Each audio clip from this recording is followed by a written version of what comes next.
Okay. All right, good evening. Hello to everyone. Thank you very much for coming in such numbers. It's great to see so many people here. It just occurs to me some people may be here for the first time at one of our events, so if that is the case, I've no doubt you've paid your £3 at the door. Had you not done so, it might be very welcome if you did. We'd like to get your email so that we can tell you what other events we've got, because we do this once a month. So could anyone who's not on our email list put their hand up, and we can, Mark can just come around and get your email address. Is there anyone else? We only got one. I can't believe there's only one person who's not on our list. Is there anyone else who's not on our list who'd like to be on it? No? Okay. Let me just say we're very grateful to have the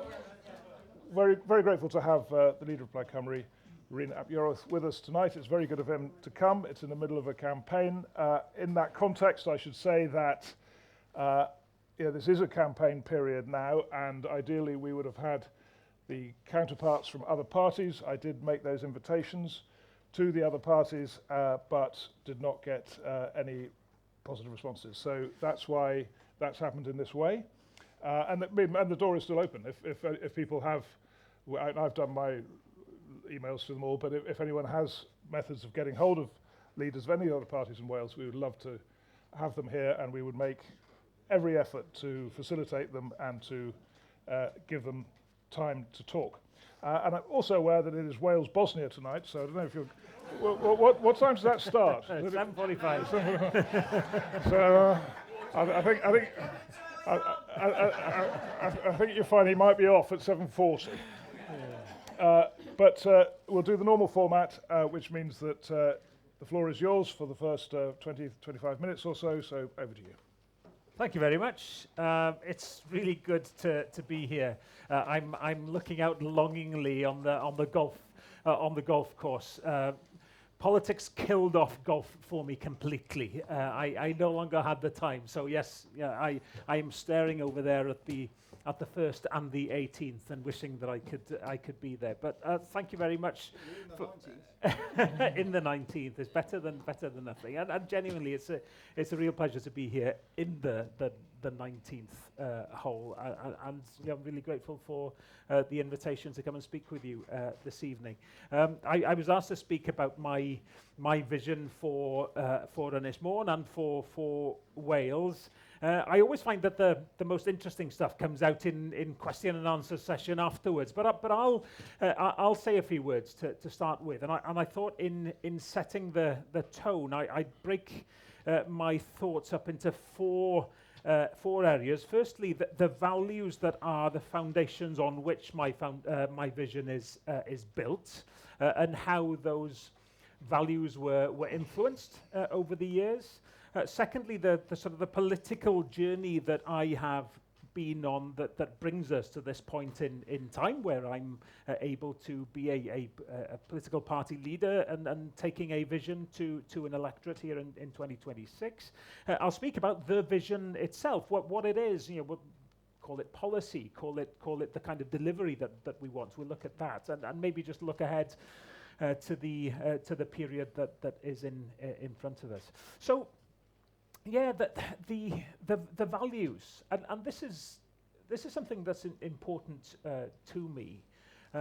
We don't make politics up as we go along. Our politics have to be based on something, and I've given a lot of thought over the years to what those values are that somehow brought me to this point where I'm in this daft business of politics, and why it is that I somehow want to make a difference.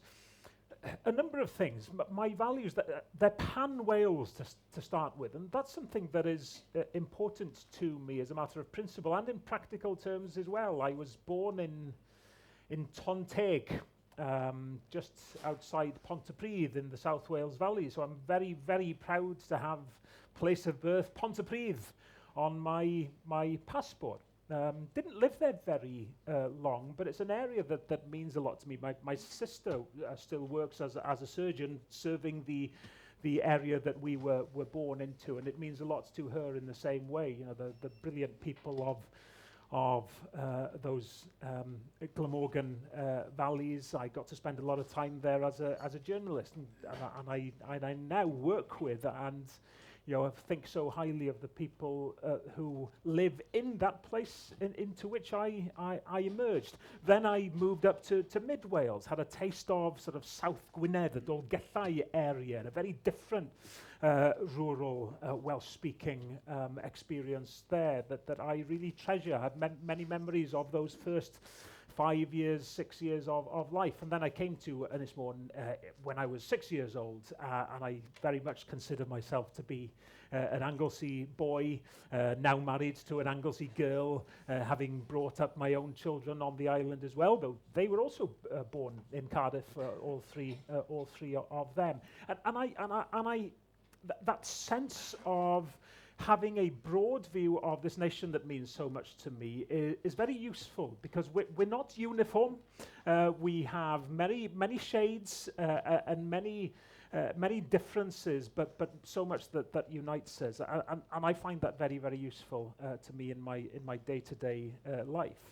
So the importance of Wales is something that was instilled in me by my parents. Our culture, our heritage, the multifaceted Wales that I mentioned there, the bilingual community that I was brought up in Llandegfan, that had, a village that had grown immensely, like so many other areas of Ynys Môn back in the 1970s, where Welsh language in many ways was a minority, but it was very proud of that sort of bilingual nature, and that's something that was important to me, as well as our history and our literature, our music. A very big part of who I am.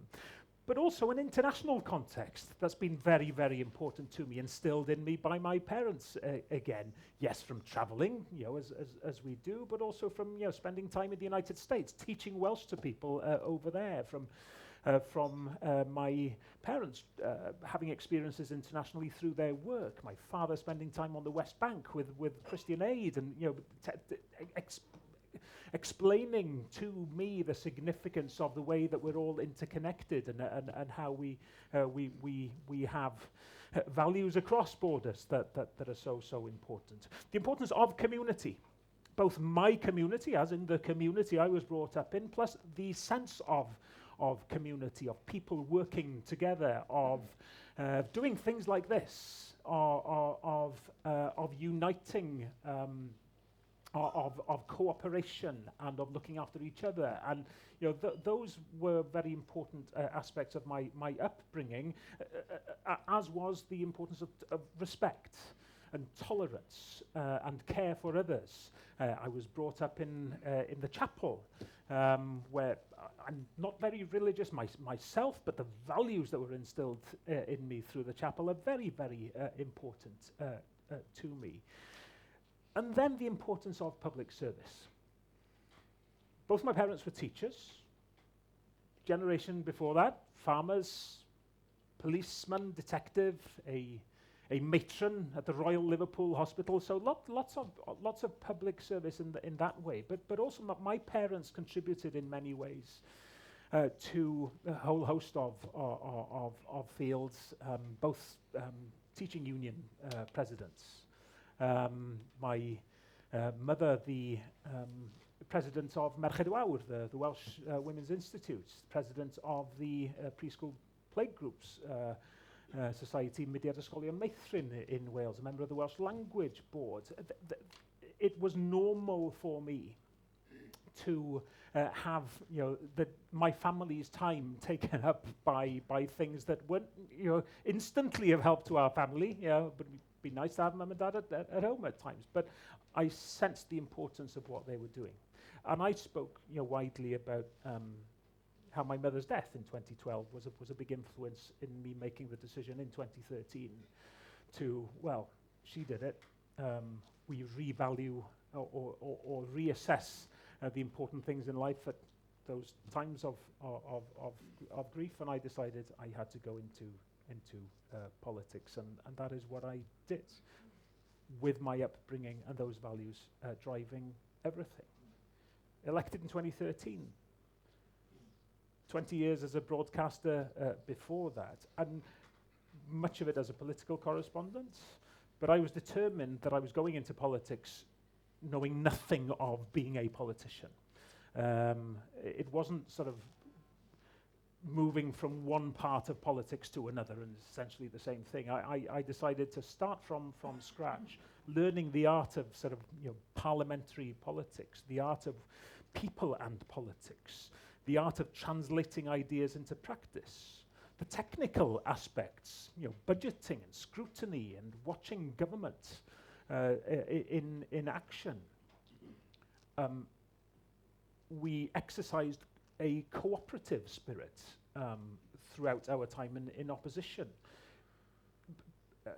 Other parties will say, "Oh, you've propped up Labour all these years." It's such a fundamental misunderstanding of how politics works and how to get the best out of politics for the people you represent. When Conservatives accuse us of having propped up Labour, I just throw back at them that they've been in the Senate for 27 years and have done nothing and have achieved nothing. I'd rather have been in a situation where we've said, right, we didn't get the election result that we wanted.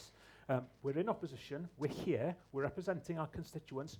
What can we get government to do that otherwise they wouldn't do if we weren't there pushing at them? And I'm really proud of many things that we have been able to achieve over the years, from the introduction of free school meals. Plaid drove it forward. The opening of a medical school in Bangor that Plaid Cymru fought for. We were flatly told it wouldn't happen, but we didn't give up, and we kept on going. In fact, actually, go back probably the Swansea Medical School that my daughter is enrolling in September. That would have been 20 years ago. Again, something that we were determined to do. And it's using influence. And that's something that is a help when you're learning these things to fine-tune your own vision, learning what's important to people, on health, on education, on housing, on the importance of creating prosperity within our communities, the importance of empowering communities to make decisions for themselves. So, as a 40-something-year-old doing something new, seeing the opportunities and what we could do, it's been exciting.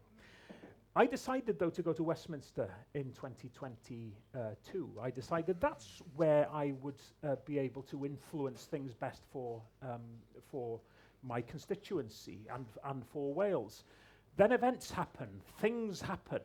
And the party that I had been a member of for some, what would it have been, 10 years by then, needed a new leader. And I was encouraged to put my name forward, which was a bit difficult because I wasn't going to be around. I was going to be in Westminster. But actually, you have to reassess.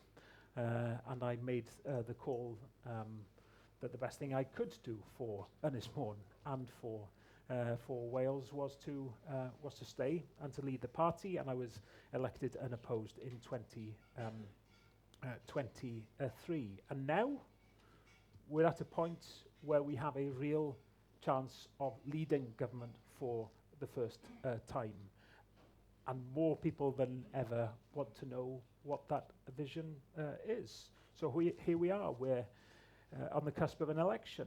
I laid out my vision in the most general of terms, in a way, when I became leader. My slogan: fairness, ambition, Wales.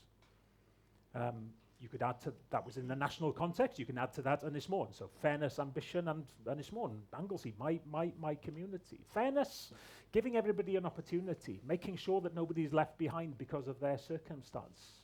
Making sure that opportunity is there in education, fairness in terms of access to public services, fairness in terms of opportunities to prosper, fairness in terms of tackling poverty, fairness in so many ways. Ambition, because I don't accept this is as good as it gets for Wales. I think we should be aiming much, much higher, and my sense is that we have been told that we should be pegging our ambition at a level that is suitable for us, and that we've had governments that have been willing to accept that. I don't accept that. I don't believe Wales is better than the other countries. That's not how I work. But I certainly don't think we're any worse. And when I see other small countries achieving more, I say, well, let us try to achieve more, not for ourselves, but for everybody in our nation and generations to come. And those are the fundamental principles behind what we now have as a manifesto, if you like, a pledge going into an election. Yes, to deal with the waiting lists in the health service in Wales.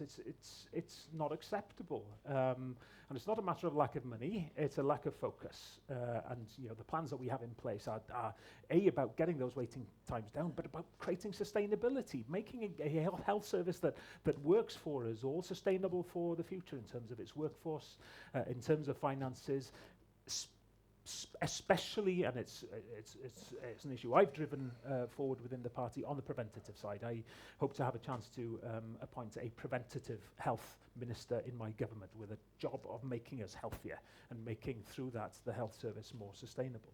It's about improving education standards in Wales. Remarkably, I have to A, persuade people that education is important before B, saying what our plans are to improve standards. It's quite remarkable. But you ask people, what are the priorities now? Education's far too low down. But I was determined that, yes, I come from an education background through my parents, but it's more than that, isn't it?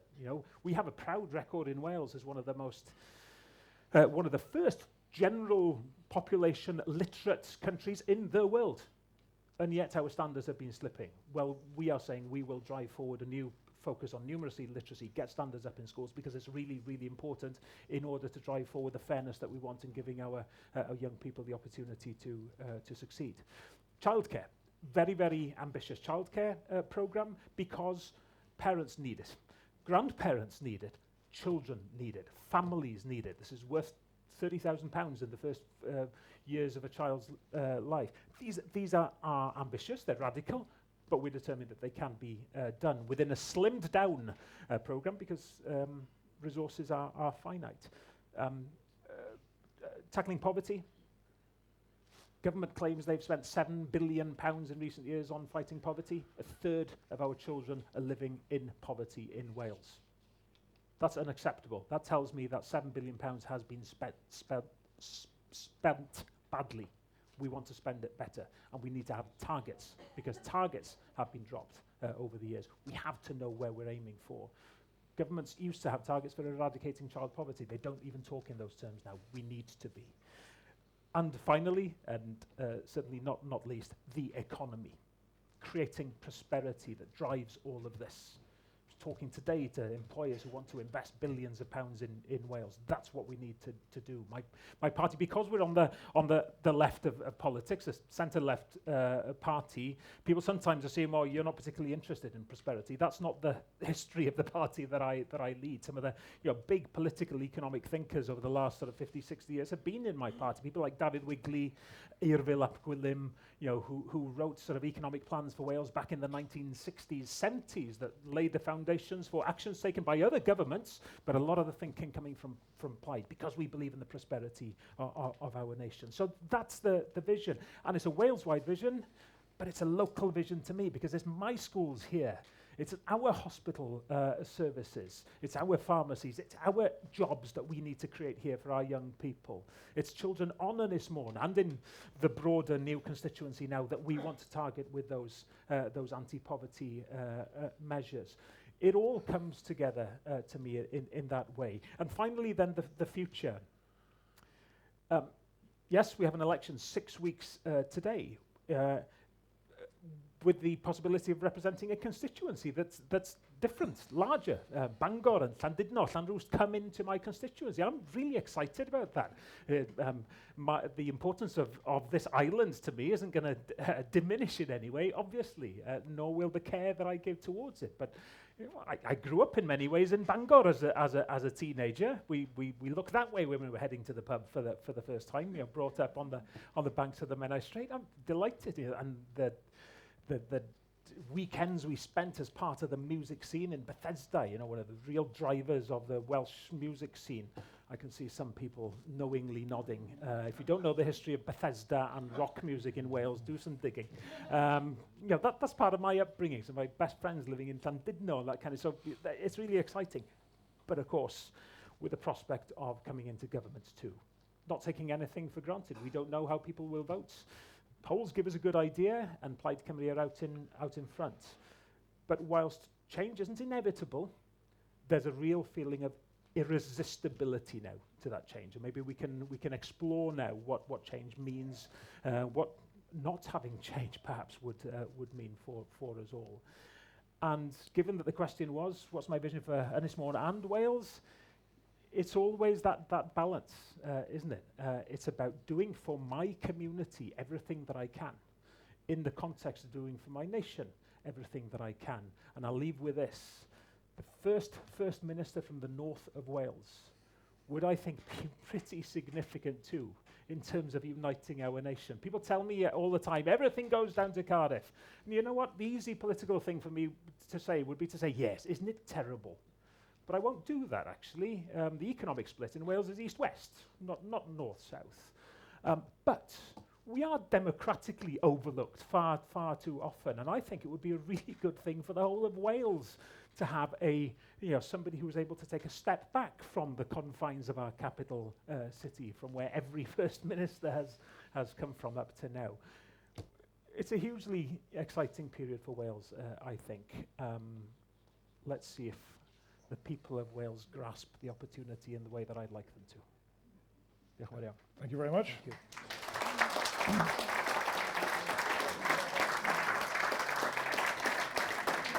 So we will open this up to the floor in a moment. I've just got a couple of questions first, if I may. I read your vision for the first 100 days. Yes. This morning, and you're going to commission a review, convene a task force, prepare a new plan, agree some outcomes, convene a summit. It's a bit like Labour. They got in after 14 years, haven't got anything ready, and did 50 reviews in the first few weeks. Are you ready? You don't have policies, you've got reviews. Our manifesto is out, which I'm sure you'll also read with such vigour and interest on the, I think it's the 8th of April. It's a very, very carefully thought out manifesto on a programme for government that will transform Wales over the next 4 years. What we did coming up to 3 weeks ago now at our party conference was to publish a document of the kind that has never been published in the history of devolution before, as in a party coming in and saying what they're going to do, what their actual actions are going to be in the first 100 days of government. I was asked by the BBC, what's your target for how much you're going to bring waiting times down within 100 days? I said, well, that's kind of missing the point, isn't it? I don't think people are expecting us to transform the NHS in 100 days.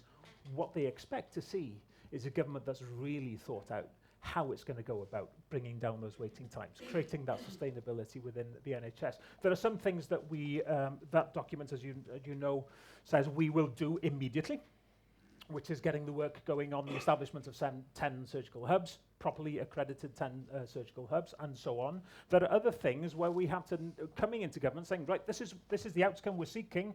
Now we crack on with doing the work of delivering that. For example, we've said that we will establish a new development agency for Wales. It was a big mistake by Roger Morgan to get rid of the Welsh Development Agency.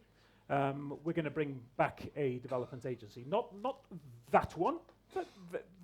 It had become bloated. It was doing things wrong, but it was a proper baby out with the bathwater when he got rid of that.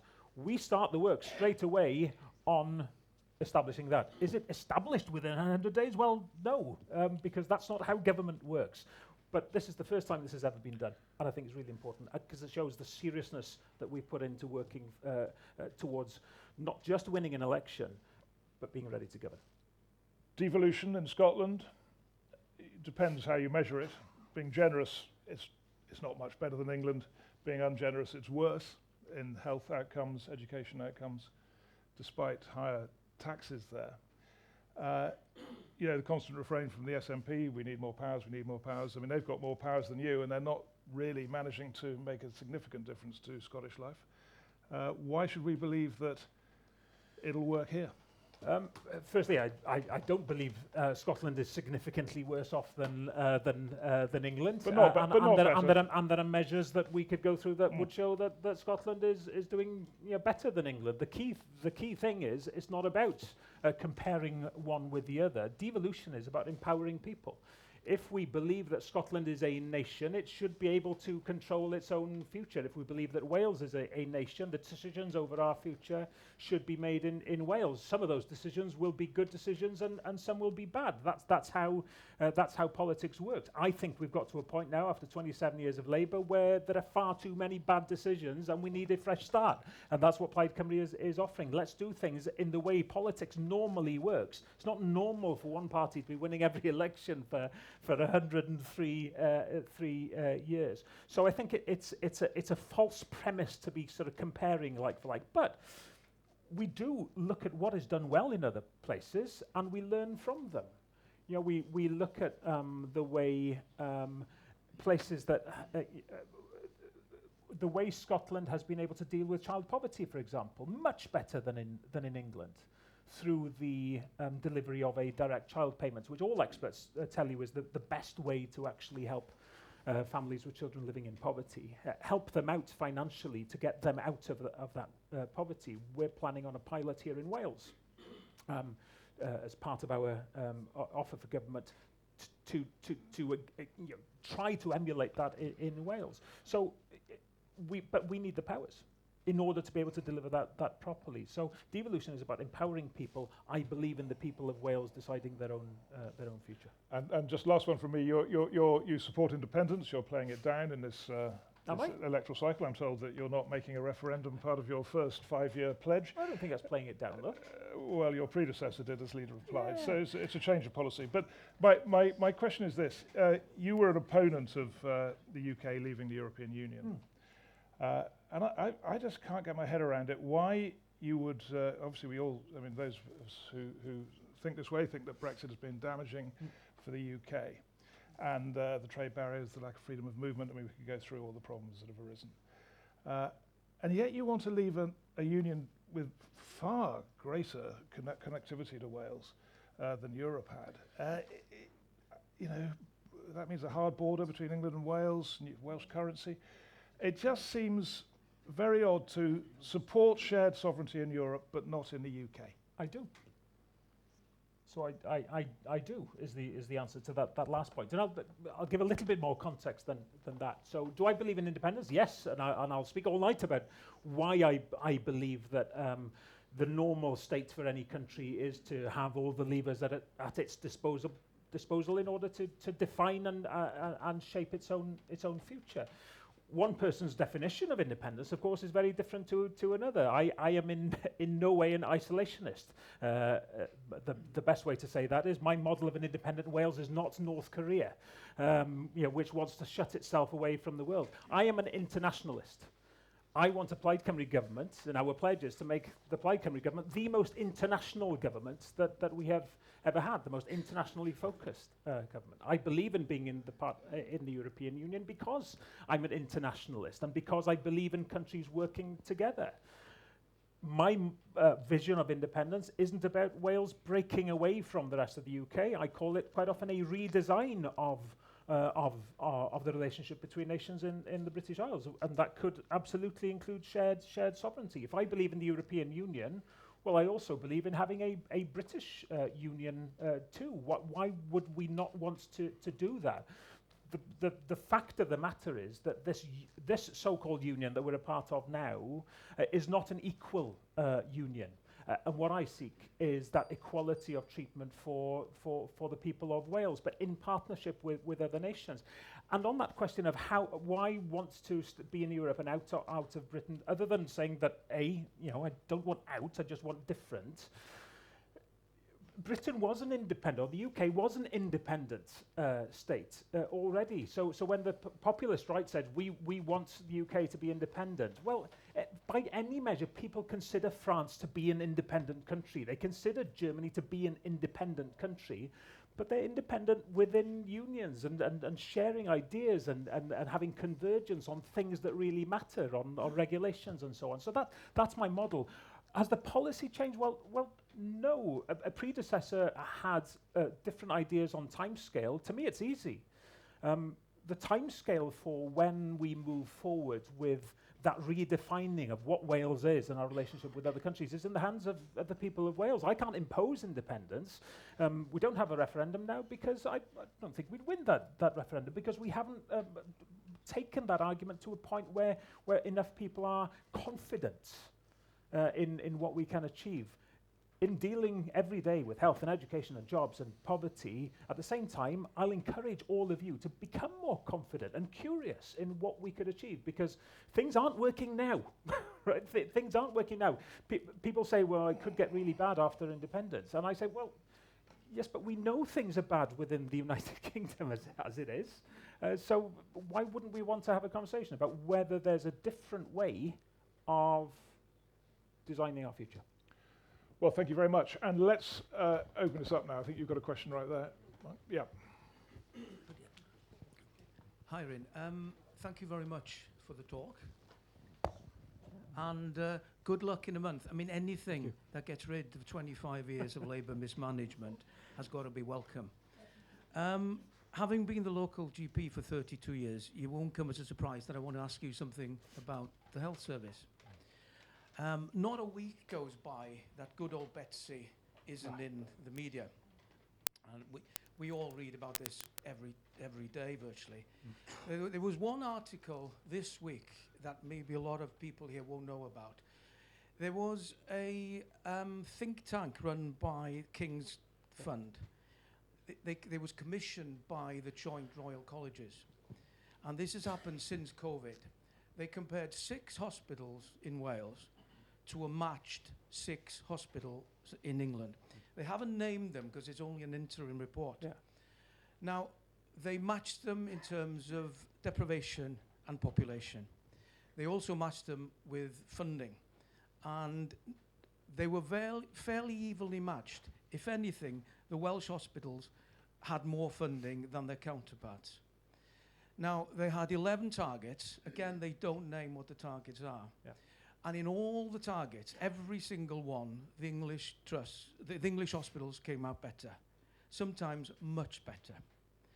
Now, the King's Fund decided that the only possible explanation for this is gross and chronic mismanagement, both by the health boards and by the Welsh Government.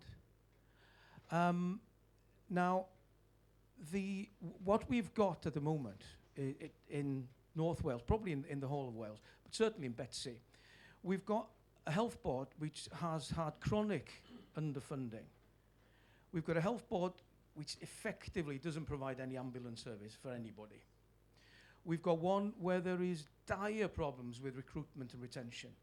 I mean, health workers do not want to come to North Wales to work. And I mean, I'm surrounded by colleagues here, and I'm sure they'd all say this wasn't the case 20 years ago. We've got a health service that has been, since time immemorial, in special measures, which basically means that not only can the health board not sort this out, Welsh Assembly Government can't sort it out. So, onto a question? Yeah. Onto a question? Sorry, it's coming. Okay. It's coming. Good. The most important thing, we have a workforce now whose morale is rock bottom. A lot of my friends still working in the NHS, they either want to leave or they want to get early retirement. Now, historically, your policies have been fairly close to the Labour policy. That you're both left of centre. Now, are you going to keep on trying to repair a broken engine? Are you going to paper over the cracks, or are you going to impose real change? If so, what? I mean, your assessment, I agree with it. I've spent not sure if it's most, but certainly, you know, a significant number of years of my elected time in the Senate as health spokesman for the party, and I've, you know, I've been despairing at some of the reports and the figures that you referred to, and we have problems right across the NHS in Wales, but Betsy is particularly bad. I was talking last night to Plaid's health spokesperson Mabon Gwynfor about the depth of Betsy Cadwaladr's problems being such that if you resolved the issues in Betsy Cadwaladr, many of the metrics for measuring health in Wales would be resolved, because Betsy stands out as being so problematic. And I'll say this at the outset: am I ready to get rid of Betsy? Yes, I am. And I've spoken for years of being willing to start again with the health landscape in the north of Wales. You know, I've spoken in the past about potentially a different way of delivering health, piloting it in the north of Wales, splitting secondary and primary. We're not going into that detail now, because the first thing we need to do is to try to see if the measures that we have put in place through our detailed policy work on governance, on sorting out the cooperation between health and local government, on the workforce plan, on the surgical hubs, and taking pressure off it in that way. We want to see if that works. But we cannot be hanging around for forever waiting for Betsy to turn around. So it is absolutely on notice with the Plaid Cymru government. And will we be willing to make the call? Yes. What we don't want to do is say to people, if we get rid of Betsy now, that is it, all the problems are resolved. Because reorganisation and changing structures that can cause more problems of their own. But we're absolutely determined to get to grips with this. There was one figure on excess deaths this week, and was that the same report, where other health boards in Wales were on percentages of people waiting more than 12 hours of 10, 12, 15%, and Betsy was on 35, 36%. You know, on so many of these metrics, things can't continue as they are. We're really, really determined that it has to change. Yeah. Thank you. Yeah. Hi, is this on? Yeah. Hello, my name's Sarah. Lovely to meet you. You too. I welcome your values of fairness and ambition, and my concerns relate to employment on the island. Mm-hmm. We are experiencing a brain drain on the island, and my experience as a Welsh learner who is unlikely to ever achieve level 5 fluency in English or Welsh is that I'm not permitted to learn through immersion in post, and therefore share my 40 plus years of experience at senior level in additional learning needs, mental health and neurodiversity within the education, health or social care teams on Ynys and Gwynedd. Our children who have graduated in these fields but are not fluent Welsh speakers are forced to seek employment elsewhere. So may I ask, what is your policy on this, and how are you going to develop a stable work stream? Will there be an energy deal, for example, for high and low skilled work, similar to the new Labour energy programme at Wilfa? Thank you. Thank you. Diolch yn fawr iawn I chi, Sarah. Thanks for the question. I mean, unpacking a number of elements of that. The brain drain is not a nice phrase, but we know what we mean by it. It's the loss of talent, loss of young people. It is a massive problem, and at a time when the populist right tells us that the biggest problems we have is people coming here in boats. Well, we know the real problem we have is losing people from our communities. It's a massive problem. We could look at higher education and the fact that currently Welsh Government is telling our young people, go, and we don't care if you ever come back or not. I mean, you can't have that situation. We need to incentivise our young people to come back to Wales with their skills and so on. So yes, we need to deal with that. It's about creating jobs. It's about making sure that you're creating the necessary pipeline of skills to match employers. It's a really good example of how that was done well with the original Wilva plan, where there was real alignment between the developer and Coleg Menai and schools. Of course, that was scuppered because the UK government was unable to get it over the line. But which was There are with the new Sarah, can you not come back, please, because it's just you need to be on the microphone. yeah. Thank you. Yeah. I'm happy for Sarah to come back if she wants. Yeah, no problem.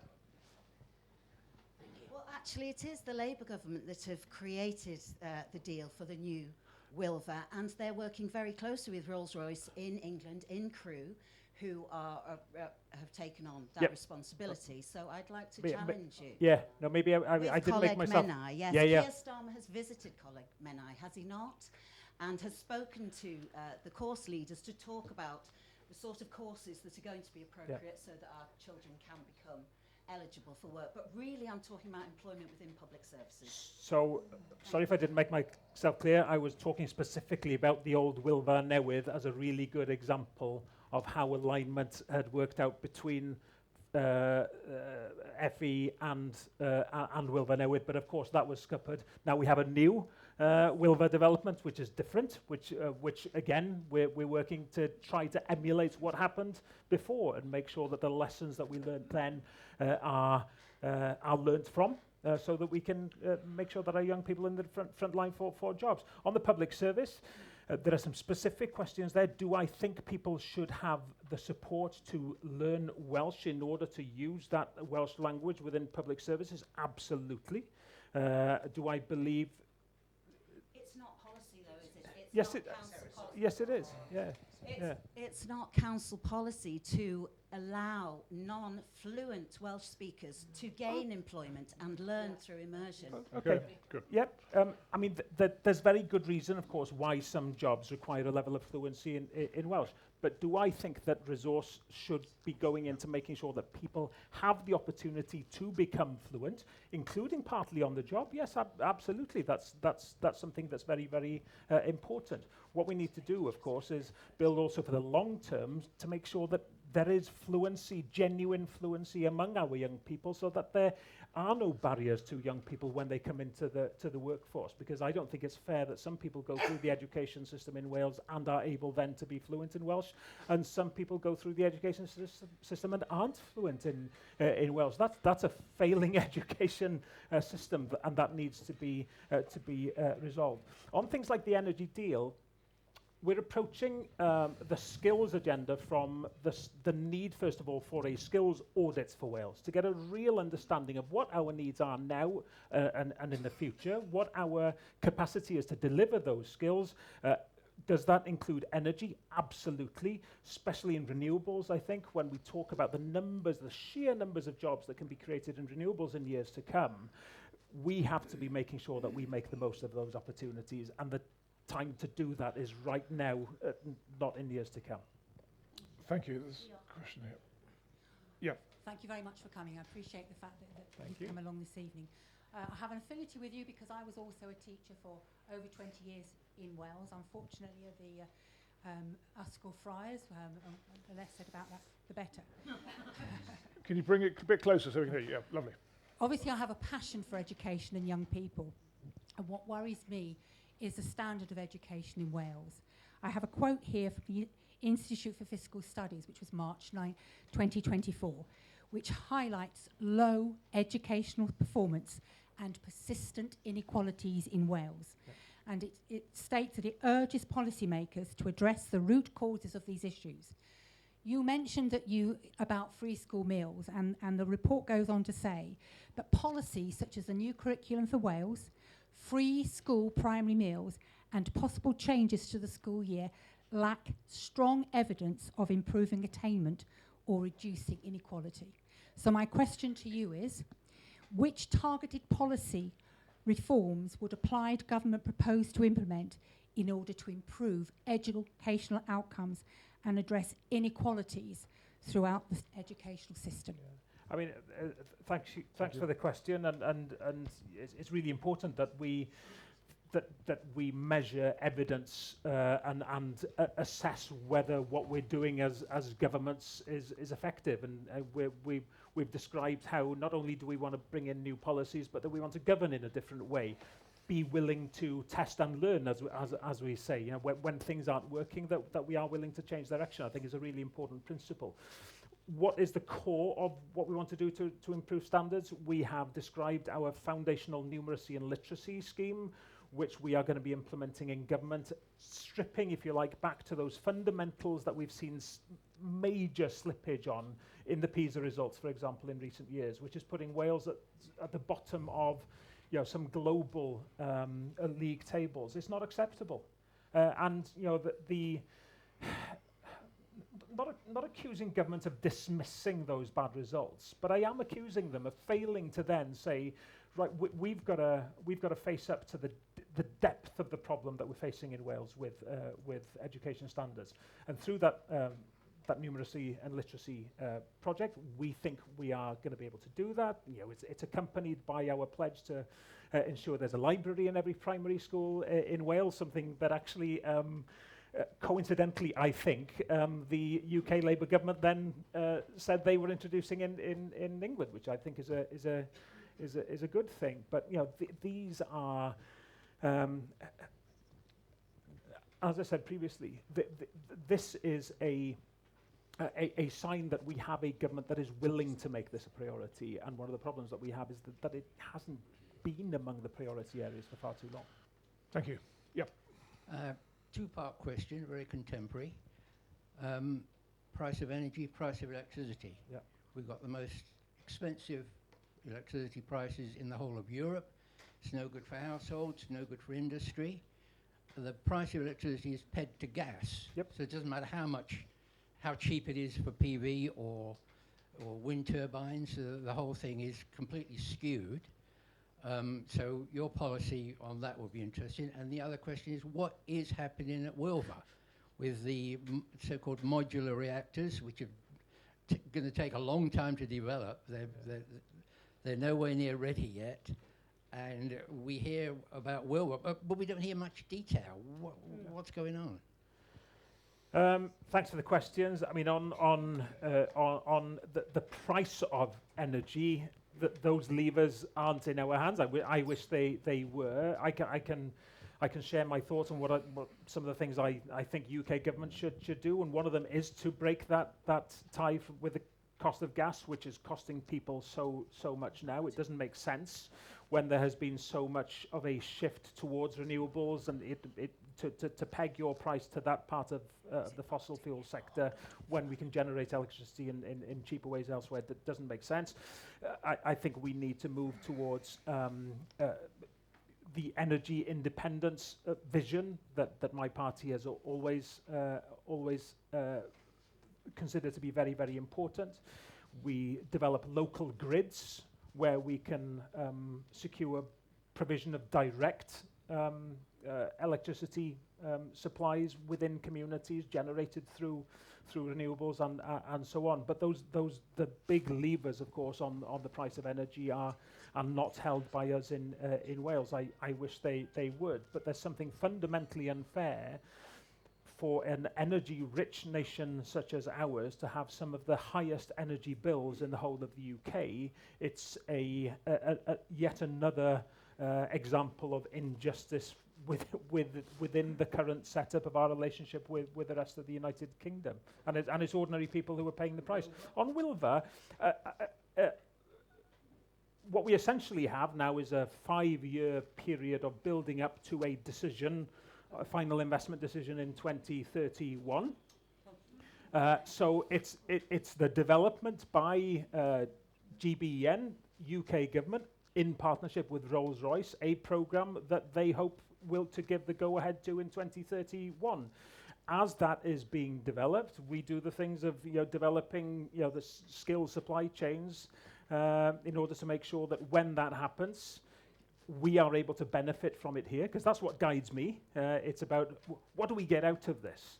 How do we make sure that our communities here genuinely benefit, and where there are challenges that come with any major project, as there always will be the necessary measures are put in to mitigate against that. Is it a long process? Yes, which is why it was rather frustrating when the last project was scuppered, when the former Tory government wasn't able to deliver it. I'll come to you. Just need to push back on energy independence. I mean, you're opposing solar on Anglesey, aren't you?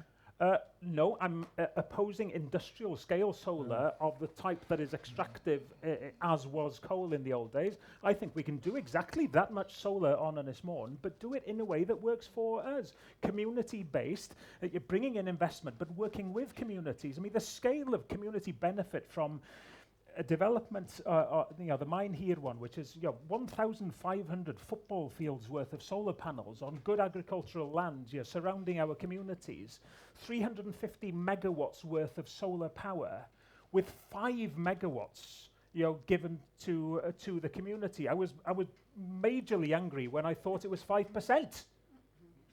Looked in detail, it's 5 megawatts. This is a repetition of the kind of extractive experience that we have as a nation, and we shouldn't stand for it.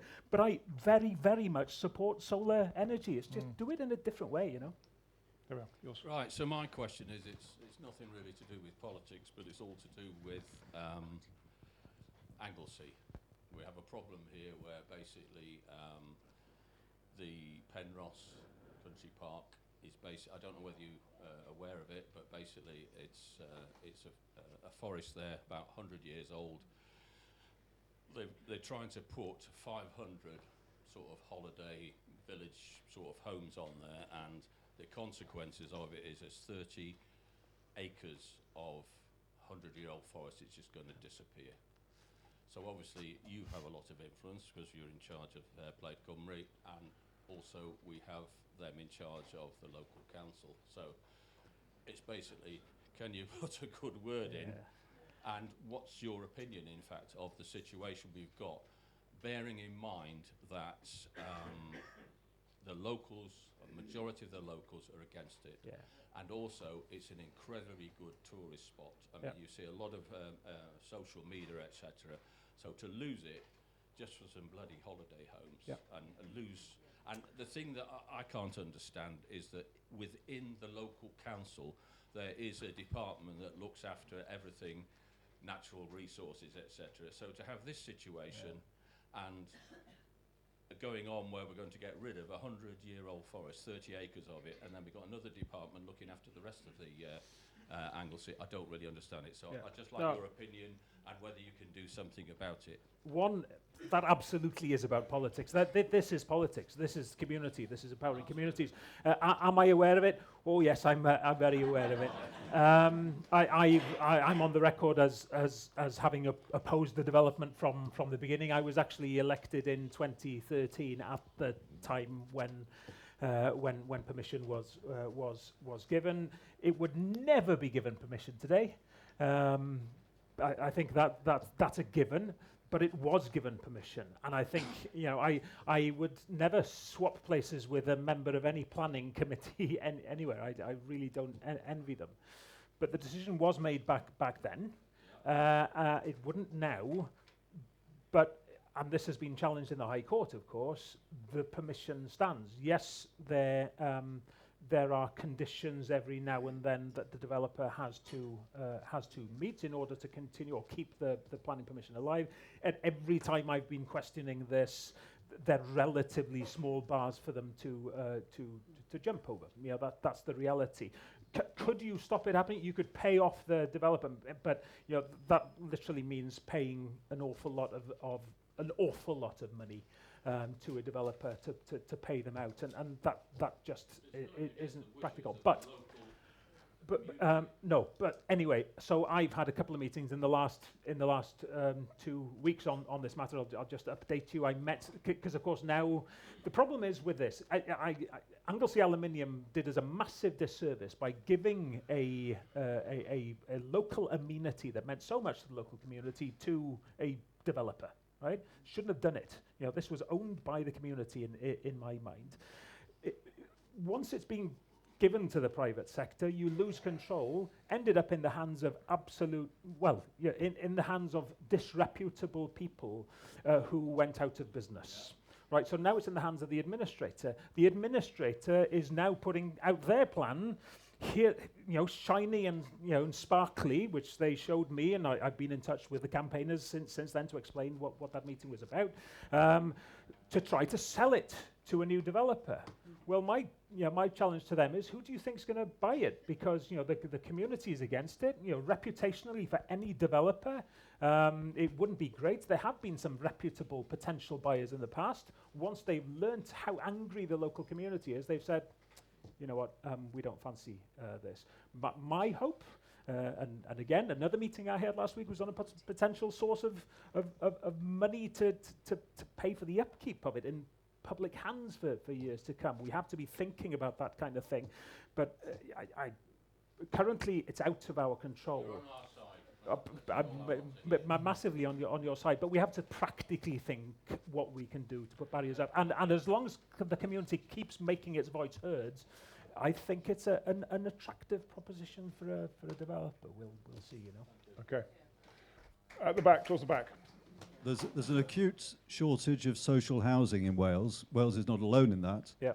Please can you explain your party's policy on Wales being a nation of sanctuary and welcoming numerous people from overseas seeking asylum and so on, which would appear to be giving them opportunities for social housing ahead of the local community?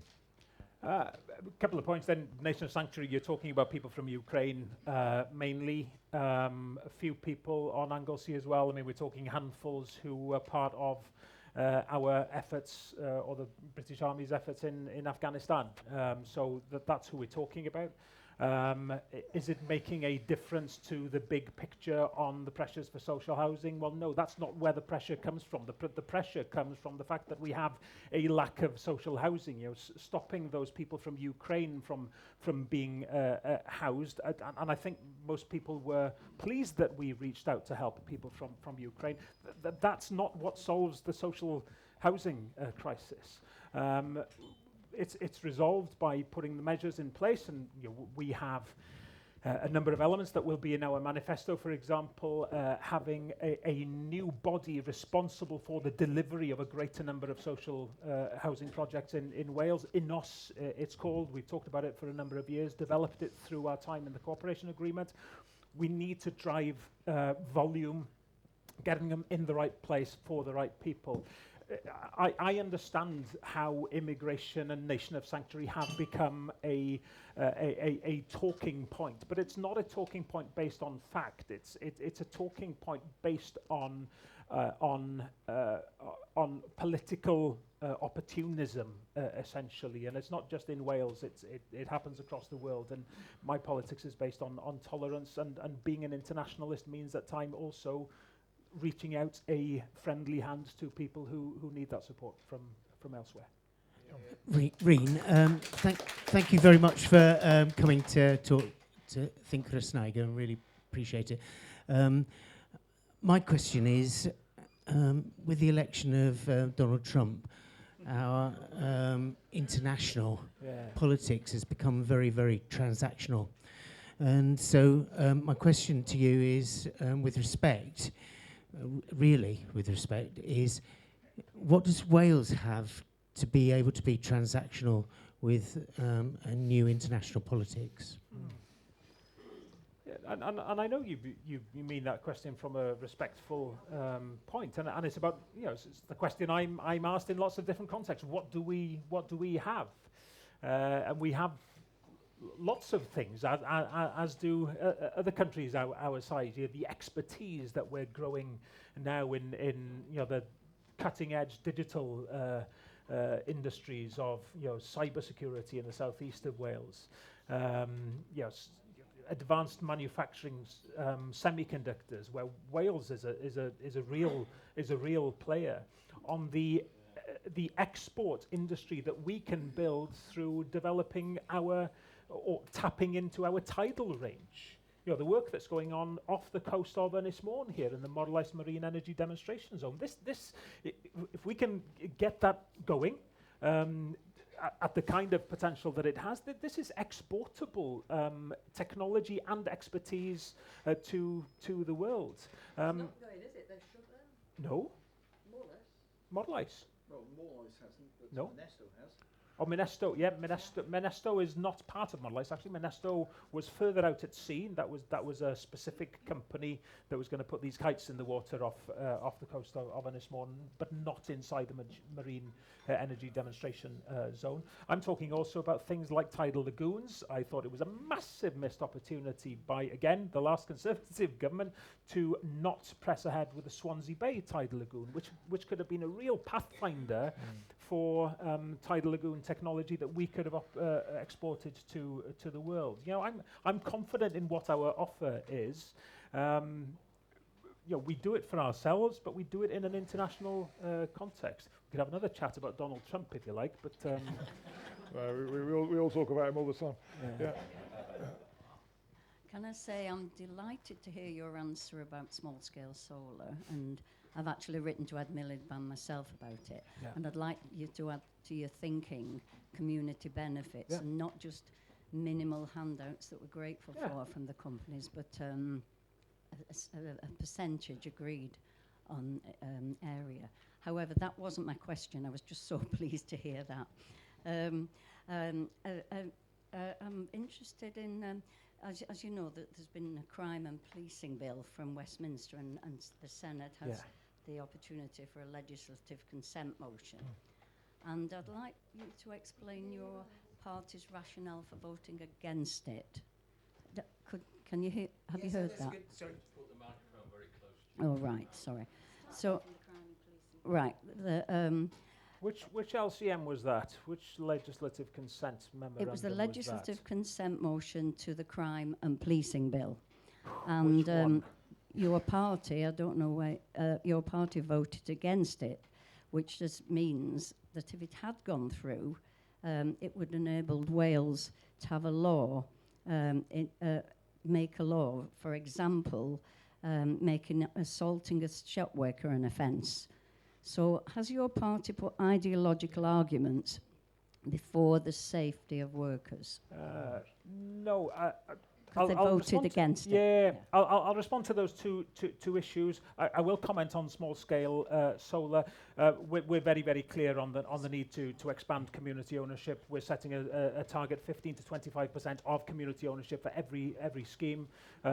This is following the Danish model. It happens elsewhere, and it still makes it commercially viable for developers to come in and work with communities. There are some schemes that I know of right now where there's some really exciting developments on bringing into community ownership a project that otherwise were only going to be for profit making for people for elsewhere. It's something that Plycom is really pushing hard on, and establishing that sort of that community energy company within a new Ynys Cymru Energy Wales body that will help drive these things forward. On the LCMs, this is where UK governments ask for permission to legislate on things that are devolved to Wales. There are all sorts of reasons why it's an unsatisfactory principle for starters. And there was a time when we made a stand based on the principle, because LCMs aren't really acceptable. The UK government shouldn't be coming in and imposing its view on Wales in devolved areas.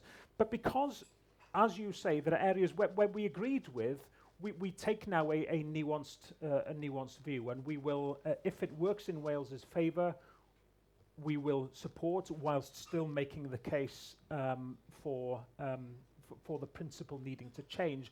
On that particular one, but we wouldn't make a decision that is based solely now on ideology. We make decisions that are in the interest of the people of Wales. We can have a conversation about that particular one, but essentially we will nuance our view and we will protect the interests of Wales. Yeah. Hi. My question's on Welsh Water. Yes. Welsh Water is not a private company, as we know, Speak but up it's underperforming like one of the big private companies. Still pumping raw sewage into the sea, rivers and lakes. Very important to the people of Anglesey. My bill this year from Welsh Water has gone from 600 to 900 pounds. The water's exactly the same coming out the tap, and the raw sewage going into the sea is exactly the same. The regulators clearly are not doing any regulation. So what's the answer to that? Water isn't just something that comes out of your tap in Wales. It's emotive. It's political. It means a lot to us. There's been exploitation of our water in the years gone by, which means that we take very seriously what should be happening to our water now.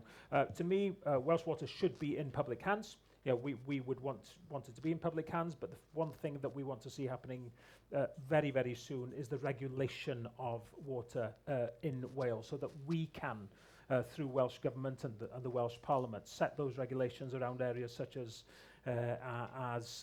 excess pay within water, executive pay within water, which is unacceptable, so that we can create regulations that fit our circumstances in Wales. There are things as basic as, people are fined according to how many pipes release sewage. Well, it makes no sense to me that a pipe that size in London is punished the same amount as a pipe that size in Wales, which actually adds to your bill here in Wales. Regulation needs to fit Wales's needs, and we should be working towards having water in public hands in Wales, no doubt. Yep. Right. Right. Back to energy. You're for solar. Is there any good reason why you're going for solar, as solar is such a poor performer?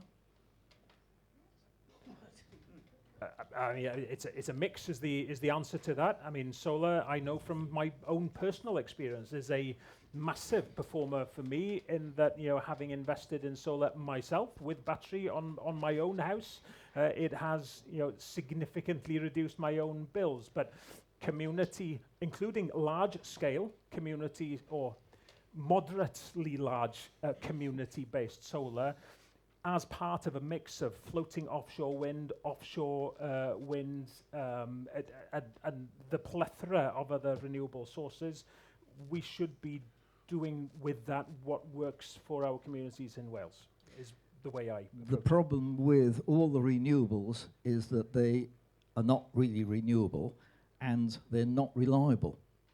A few weeks ago, renewables, including wind, solar and water, were producing 5.5% of the UK's, because it's a UK grid.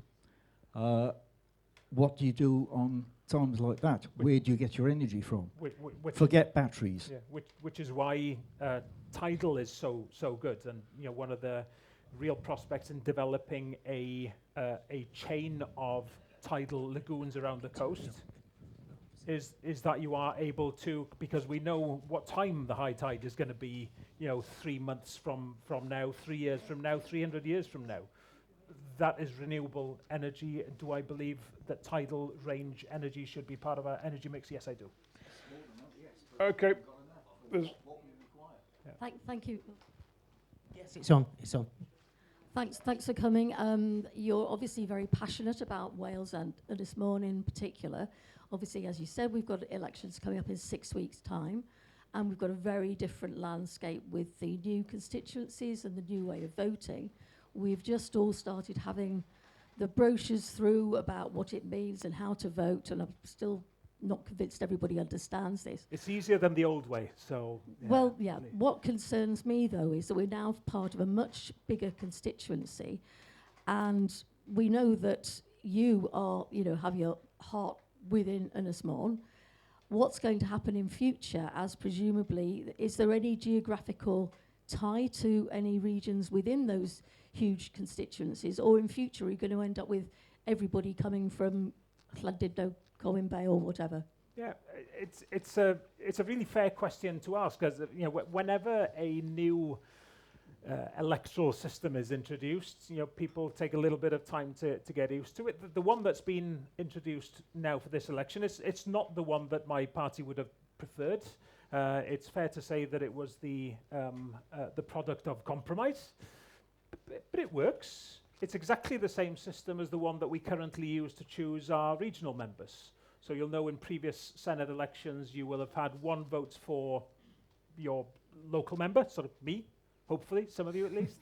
And then you would have had another paper to choose your regional member. So the first one goes, and now it's essentially only regions, but in a much smaller region, which is Ynys Môn and Bangor Conwy Môn. There'll be 6 members for each of those. It's kind of a very normal sort of European model, in the same way as you have multiple councillor wards. For this ward, I think, Nev, 3 councillors, yep, including Neville, two here. There are other council wards on the island where you have 3. The reason it's 6 is the more you have, the more proportional it is. So the more likely is that the result reflects how all of you vote. So that's why it's bigger. It's more democratic. Will people get used to it? I think they will. And as I say, it's a simple one because you've only got the one vote this time. Will people come from the same area?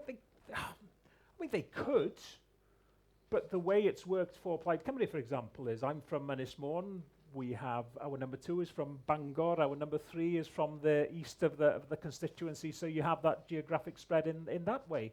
And I would expect that people would gauge that kind of spread when they come to decide who to support. It's another element, perhaps, to the consideration of who to support in an election. But do come back. Well, my thought is that we do have local representation now, and we do have you, and some people have voted for you, some people haven't. Have they? People can't say they haven't. People can't say they don't know you, can they? Yeah. Whereas I know we have our regional representatives, but I've written to them all on various occasions, and I get replies from 1 or 2. That's a really good point. One of the problems that we've had with the current system is that you have these 2 kinds of members. We're all treated the same in the Senate. That's really, really important. But actually, when it comes to representation, I know that more people from Ynys Môn will write to me than they will to the Plaid Cymru member for the North of Wales, Leo Griffith. And it makes sense because I'm the member here. But you know, I've loved and continue to love representing the area that I was that I was brought up in, and it's the greatest honour I could have. And maybe the test of the fact that this new system will work is I'll still be here representing Ynys Môn, and you can hold me to account on whether I do a decent job of it still. And some people say, oh, it's a closed list system, and thinking it's a secret list system. You know exactly who's on the paper. You'll have, Labour list of 6 or 8 names, Plaid Cymru 6 names, and you can gauge them as you would in any election, knowing that essentially you look at who's top. Do we like her or him? Perhaps look at number 2 as well. Do we like her or him? Do they and that party combined represent my way of thinking of the world? And finally, I make this point. People say, well, it's not fair that it's the political party that gets to decide the list. It's Plaid Cymru that's always decided to put me on the ballot paper for Plaid Cymru. It's the party that chooses the candidate. So in that respect, it's kind of the same, except you have more people on the list than just the one. Bosnia are soon going to be meeting their doom, so I think we should just have one more. Yes, thank you very much, Rhun. I'm rather surprised that you haven't mentioned the arts and culture, and perhaps that's partly reflective of the kind of questions that you may get asked at these kind of evenings, and as no one else has asked it, I have to stand up for the arts and culture, which is on any sort of metric of well-being, scores pretty highly. And if any of us have read Will Hayward's recent book on Wales, I believe the spending per capita in Wales is distinctly lower than England and lower than any other European country. And so I'd like to know whether you thought that was in fact part of your vision for Wales and the offer for Wales, which, again, you didn't mention the arts, but I think there are traditions in Wales, the language, the singing culture, the Eisteddfodau, that it's got to be prominent, and I haven't heard you mention it. Yeah. So thank you. I mean, I'd say, first of all, there are other things that are massively important to me that we haven't discussed because they haven't come up in questions. As you say, farming, farming family, and really important that the need to ensure rurality is respected and everything that we do. So there's lots we haven't talked about. Culture, of course, I did mention that at the outset as being part of those core values that I was brought up with, the importance of Welsh culture. It is absolutely going to be prominent in our manifesto because yes, I'm being political tonight, but I don't think I'm overstating by saying that Plaid Cymru has the strongest show of support to make right that lack of investment that we have seen, which is shocking, taking us to the bottom of European spends in a nation that the world looks to for its culture, the land of song, the land of the spoken word, and it's not acceptable to me. So what we have said is we will begin. We're not going to have an embarrassment of riches to spend, but we will absolutely increase that spend year on year. We will, set our sights on getting back to something like a European average. We've literally talked in terms of this potentially taking 2 terms of government because things are so bad currently, but setting that trajectory is really, really important. And it's not just for the enjoyment of art and culture, which is really important. It's for the health benefits of culture. It's bringing culture into the preventative aspects of healthcare for the mental and, in many ways, physical well-being that brings. It's targeting the creative industries for their economic benefits to Wales. When we look at some of the amazing companies that we have in Bad Wolf, for example, the makers of Doctor Who, and that huge industry that is growing again in the southeast of Wales and is growing here, the opening of the studios, ARIA Studios in Llangefni. This is something that we need to shout about. And when I think of the things, those economic aspects that speak about Wales to the world. Yes, we need those semiconductors and energy and AI. All of that needs to be there, driving the economy. But what speaks to the world? Food, drink, our environment, and our culture. And we should be monetizing that and making jobs out of it and creating profits out of it, as well as enjoying it for its own sake. We're all very grateful for you coming and giving us this time. So you're obviously extremely busy at the moment, and as I say, we're very glad that you've been able to make the time for us. So thank you very much indeed. Yeah. Thank you very much. Thank you very much. Thank you.